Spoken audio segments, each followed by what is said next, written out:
Hi, my name is Tom Helfel, and this channel is all about helping students learn chemistry. In this video, we're going to be talking about non-standard state cells, okay, which is still our regular Voltaic or galvanic cell, okay. The only difference is we're not going to be at 1 molar concentration for the solutions that are in the compartment, okay. So what I have up here is I have a regular Voltaic galvanic cell that occurs naturally, and I picked calcium and aluminum as the electrodes. So what I'm going to do is I'm going to use my standard reduction potential sheet, and when I look at this, I see that the aluminum is above the calcium. Okay. Now remember, if aluminum is above the calcium, aluminum has to be going through reduction, which means it's going to be the cathode. It's the one that's receiving the electrons. Okay.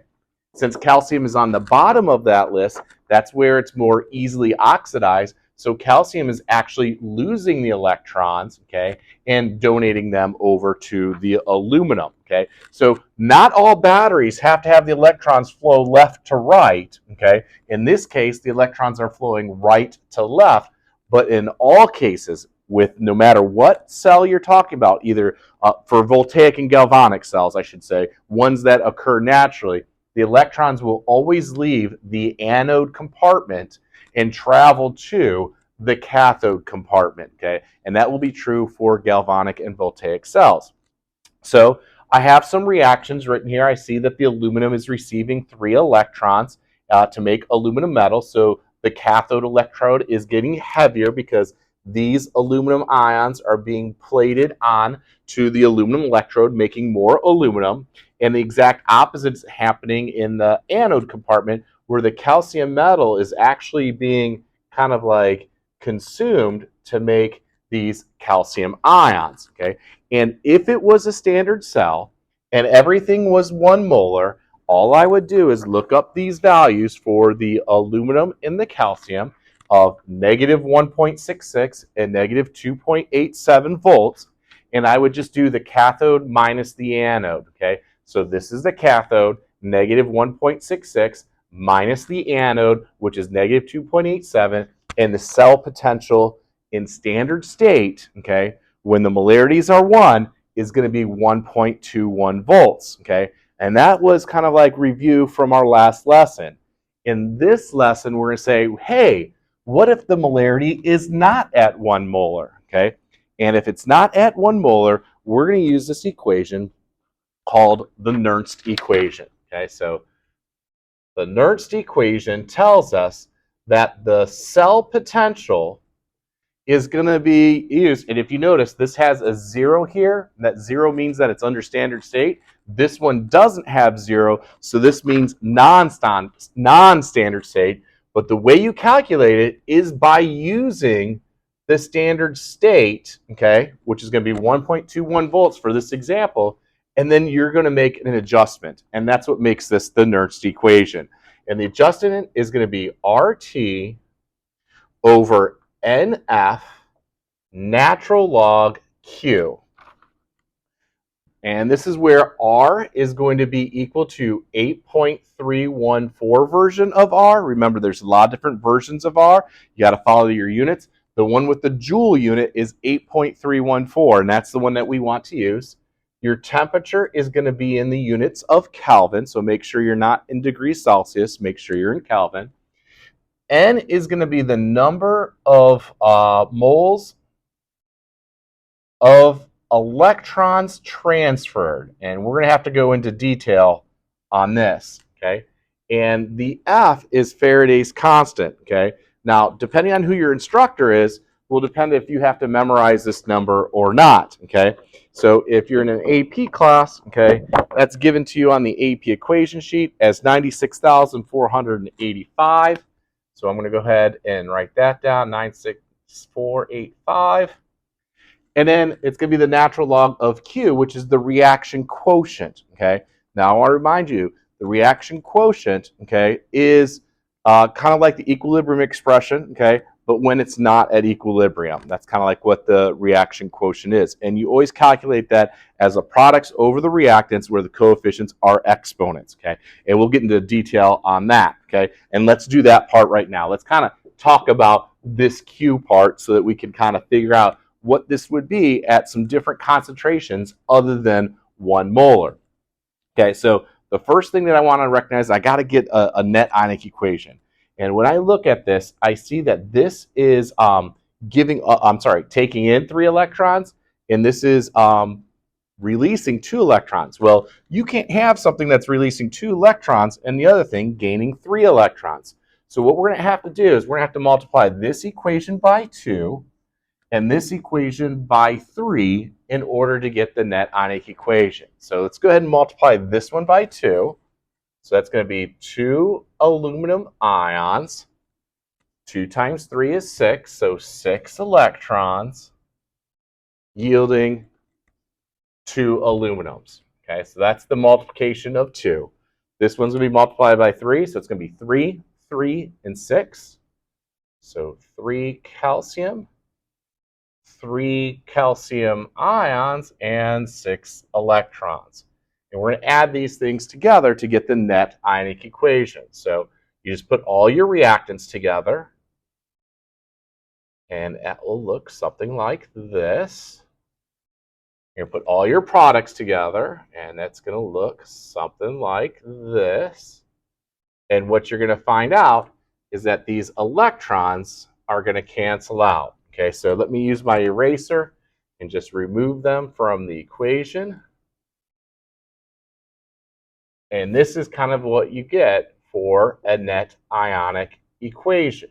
Okay, now this equation is really important because we're going to use it to figure out what Q is. Okay, Q is simply the products over the reactants. Okay, where the coefficients are exponents. Okay, so and I also want to remind you that we do not include pure solids or liquids. So really, it's just the ions that I'm considering here. So it's going to be calcium ions on the top as my product, where the coefficient is an exponent over my reactants, and aluminum is the reactant that I'm concerned about, where the coefficient is the exponent. Okay, so Q, that's in the Nernst equation, is this guy right here.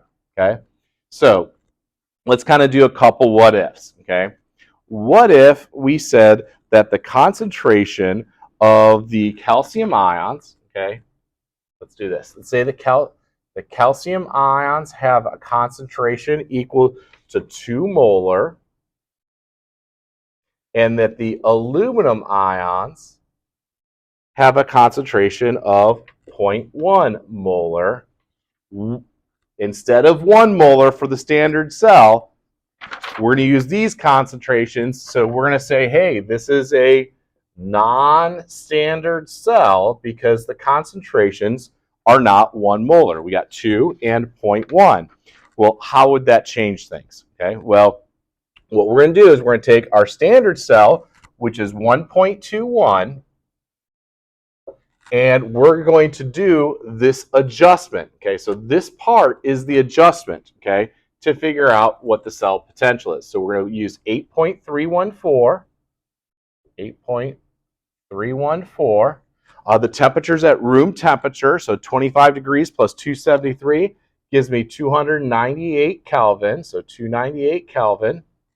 And this is the moles of electrons, okay? And if you remember up here, we had 6 electrons lost and 6 electrons gained. Of course, we canceled them out, but this is where the N comes into play. So remember, it's the moles of electrons that are being transferred. And when we doubled this equation, it means 6 electrons were gained. And when we multiplied by 3, it was 6 electrons lost because those numbers have to match. And since they didn't match initially, that's why we did that multiplication. So 6 electrons are being transferred, and then we're using this 96,485 number for Faraday's constant times the natural log of Q. Well, let's go ahead and calculate what Q is here.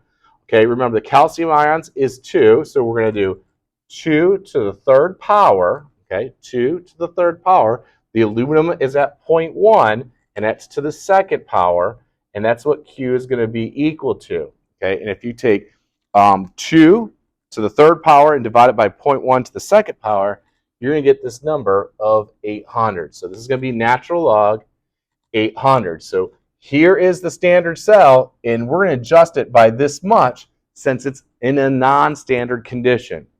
And if you do all this work, okay, this part becomes like the 8.314 times 298 divided by 6 divided by 96,485. That becomes 0.00428.